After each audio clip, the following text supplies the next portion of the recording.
Hello guys and welcome back to my channel. Sorry इस दफ़ा ये वीडियो थोड़ी लेट आ रही है, लेकिन मैं आपके लिए ये वीडियो ख़ास तौर पे काफ़ी सारे व्यूअर्स ने मुझसे कहा कि आप ये बताएं कि आपने जो आखिर स्टडीज़ की, मास्टर की, तो आपका पीआर का स्टेटस क्या है। तो आज मैं इस बारे में डिस्कस करूँगा क्या ईजीएस्ट पैथ कौन सा है टुवर्ड्स पीआर। और बहुत सारे लोग ऐसे हैं जो चाहते हैं कि उनकी पीआर हो जाए लेकिन उनके पास इनफ स्कोर नहीं होता और वो तमाम चीज़ें ट्राई कर लेते हैं जो आउटसाइड कनाडा की जा सकती है।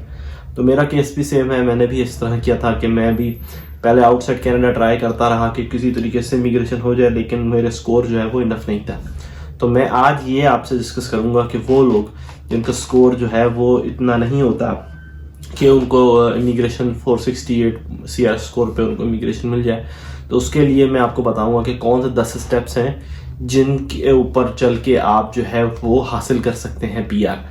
तो सबसे पहला जो है वो स्टडी परमिट के थ्रू मैंने हासिल की पीआर, वो मैं आपसे डिस्कस करूंगा कि आपने सबसे पहले स्टडी परमिट के लिए अप्लाई करना है। और वो मैं ऑलरेडी आप लोगों को दिखा चुका हूँ अपने चैनल पे। अगर आप नहीं देख सके तो ये ऊपर लिंक दिया हुआ है, इसको आप क्लिक करके देख सकते हैं कि आपने स्टडी वीज़ा किस तरह लेना है या मैंने किस तरह लिया।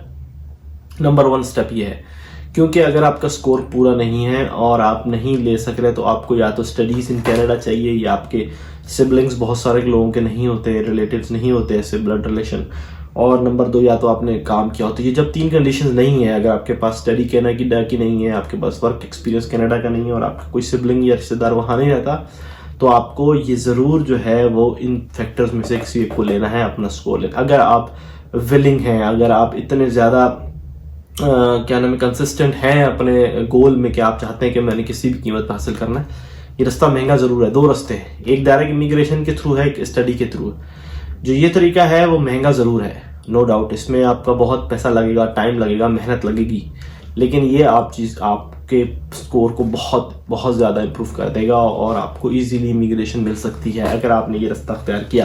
तो नंबर 1 स्टेप जो है वो है स्टडी परमिट। उसके बाद आप डिग्री लेनी है ऑफ कोर्स। अगर आप जा रहे हैं वहाँ पर तो आपको पूरी करनी है अपनी डिग्री। आपने डिग्री अगर कंप्लीट कर ली तो ही आपको इमिग्रेशन मिलेगी, अदरवाइज। और ये इंपॉर्टेंट पॉइंट है कि आपकी डिग्री जो है वो कम से कम 1 साल की होनी चाहिए और डिग्री का जो है वो कम से कम ड्यूरेशन 8 मंथ से ऊपर ज़्यादा होना चाहिए। और डिग्री जो है वो इक्विवेलेंट होनी चाहिए मास्टर्स के, वो जिसके वो पॉइंट देते हैं आपको मैक्सिमम। क्योंकि अगर डिप्लोमा करते हैं तो उसके स्कोर कम है, उसके पॉइंट्स कम है। तो इस चीज़ का आपने ख्याल रखना है कि आप वो डिग्री जो कर रहे हैं कि आपने पहले से इसको चेक कर लेना है कि मेरे कितने पॉइंट्स होंगे after masters degree from Canada. इस चीज़ को चेक करके फिर ही आपने स्टार्ट करना है प्रोसीजर, अदरवाइज कोई फ़ायदा नहीं है। इतने पैसे खर्च करने के बावजूद भी अगर आपका स्कोर नहीं होता तो आपके लिए बहुत मुश्किल है। और मैं उन लोगों के लिए बात कर रहा हूँ जिनका 1, 2, 3 साल एक्सपीरियंस है, ऑलरेडी काम कर चुके हैं। उसके बाद जो सबसे इंपॉर्टेंट पॉइंट है वो है आइल्स का स्कोर, क्योंकि आपको WS नहीं चाहिए। जब आप मास्टर्स डिग्री करते हैं कनाडा से तो आपको डायरेक्ट मास्टर्स डिग्री का जो है वो पॉइंट्स मिलते हैं अगर आपकी यूनिवर्सिटी डायरेक्टली IRCC को डिग्री भेज देती है। तो आपको WS करवाने की ज़रूरत नहीं है कैनेडियन डिग्री की, और हाईएस्ट डिग्री ही हमेशा आपकी मानी जाती है पॉइंट स्कोर के लिए CRS के अंदर। तो आपको WS की ज़रूरत नहीं, आपको IELTS चाहिए। तो आपने अपनी डिग्री कंप्लीट होने से 3-4 महीने पहले ही तैयारी शुरू कर देनी है IELTS की, ताकि आप जब पास आउट हो, जब आपकी कंप्लीट हो मास्टर्स, तो आपके IELTS का स्कोर साथ ही उसी वक्त ही आ जाए। क्योंकि ये आसान नहीं है, मैं आपको बता दूं कि बहुत मुश्किल है 8777 स्कोर लेना जिससे आपको मैक्सिमम पॉइंट मिलते हैं। तो इसके लिए तैयारी आप पहले से कर लें। उसके बाद जो है वो आपको फंड्स अपने अरेंज करने हैं। प्रूफ ऑफ फंड्स बहुत इंपॉर्टेंट है। अगर आपकी फैमिली एक की है तो उसके लिए भी दिया हुआ है, अगर सिंगल है तो उसके लिए 12,000 कुछ डॉलर्स हैं। फिर इस तरह आपकी जिस तरह फैमिली बढ़ती जाती है, अगर आपकी स्पॉइस से शादी हुई है तो उसके लिए आपको प्रूफ ऑफ फंड चाहिए। फिर इस तरह अगर आपका इससे भी ज़्यादा है बच्चे हैं तो फिर उनके लिए प्रूफ ऑफ, तो आपको प्रूफ ऑफ फंड पहले से रेडी करके रखना है अपने। वो देखना है कहाँ से मैं फंड, जो 6 मंथ मिनिमम होने चाहिए आपके फंड्स। तो ये आप प्रूफ ऑफ फंड्स अरेंज कर लें। अब आपने ये स्टेप्स कर लिए, क्योंकि ये स्टेप्स आसान नहीं है, लेकिन ये आपको अगर इमिग्रेशन चाहिए तो ये सब करना पड़ेगा। इसके अलावा आपको कोई चांस नहीं, अदरवाइज आप फिर भूल जाए कि आपको इमिग्रेशन होगा या आपको इमिग्रेशन मिलेगा। उसके बाद जो है वो आपको अपनी एक्सप्रेस एंट्री की प्रोफाइल बनानी है और खुद करनी है। इसके लिए आपने कोई एजेंट हायर नहीं करना। ये मैं बार बार कहता रहता हूँ कि बहुत सारे चैनल मौजूद है यूट्यूब पे जो कहते हैं कि आप एजेंट ना करें, और मेरा भी यही है। क्योंकि ये जो आदमी खुद इससे गुजर जाता है वो इस चीज़ को समझ जाता है कि एजेंट की ज़रूरत नहीं है इस काम के लिए, क्योंकि आप अपनी फाइल खुद लगा रहे हैं और आपको खुद पता है कि आपकी डिटेल्स क्या हैं। तो आपने ऑनेस्टली अपनी डिटेल्स डालनी है और ट्रू रहना है, कहीं पर कोई फेक डॉक्यूमेंट, कहीं पर भी कोई झूठ नहीं बोलना है, तो आपका इमिग्रेशन हो जाएगा। उसके बाद जो है आपने प्रोफाइल क्रिएट कर ली। अब आपने जब आपका निकल आएगा, अगर क्योंकि आप ये चीज़ पहले से चेक करके आएंगे कि आपकी प्रोफाइल जब मास्टर्स हो जाएगी, ये 777 हो जाएंगे, तो ये स्कोर आएगा। तो अगर आपका स्कोर पूरा होता है तभी आपने वो स्टेप लेना है, अदरवाइज उस स्टेप का कोई फायदा नहीं अगर 468 से ज़्यादा नहीं हो रहा स्कोर।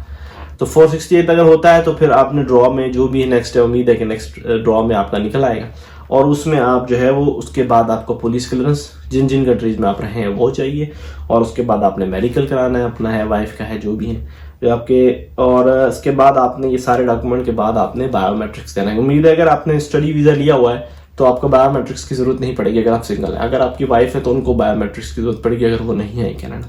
बायोमेट्रिक्स के बाद जो है वो आपकी डॉक्यूमेंट वेरिफिकेशन होगी, अगर उनको कोई एडिशनल डॉक्यूमेंट चाहिए तो वो आपको देंगे, और अगर एडिशनल डॉक्यूमेंट नहीं चाहिए तो आपको PPR आ जाएगा, जैसे पासपोर्ट सबमिट करने के लिए। तो ये आपका जो है गोल्डन ईमेल है कि आपका हो गया है, आप पासपोर्ट देंगे, आपका स्टैंप हो जाएगा और आप कनाडा में एज ए PR लैंड कर सकते हैं।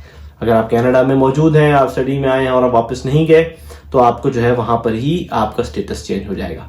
तो उम्मीद है कि आपको ये वीडियो पसंद आएगी, और ये बहुत छोटी सी मुख्तसर वीडियो है, इसमें मैं कोई ज़्यादा डिटेल नहीं डाल रहा, लेकिन क्योंकि बहुत ज़्यादा गैप हो गया था, मैंने बहुत अरसे से कोई वीडियो नहीं डाली थी, तो मैंने कहा ज़रूर एक वीडियो डालते हैं जिसमें हमारा चैनल का जो है वो बना रहे कि लोग जो है वो देखते रहे, जुड़े रहें इस चैनल के साथ। तो आई होप यू लाइक, और अगर आपको कोई भी क्वेश्चन है रिलेटेड टू SNIP, सस्कचुअन के बहुत सारे मुझसे क्वेश्चन पूछे WS के बारे में, क्योंकि लोग बहुत सारे इस स्टेज पे ही हैं अभी तक, कि IELTS कर रहे हैं, WS कर रहे हैं, क्योंकि वो नहीं छोड़ते। यार मैं भी यही कहूँगा कि अपनी जॉब नहीं छोड़ें और उसी में करें, लेकिन अगर नहीं होता किसी तरीके से भी, तो आपके पास एक एज लिमिट है, क्योंकि जैसे एज आपकी इंक्रीज होगी आपके पॉइंट्स डिक्रीज होते जाएंगे और आपका ये टारगेट मुश्किल होता जाएगा।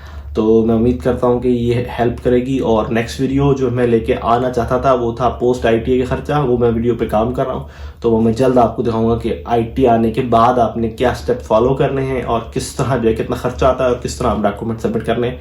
तो thank you for watching and good bye.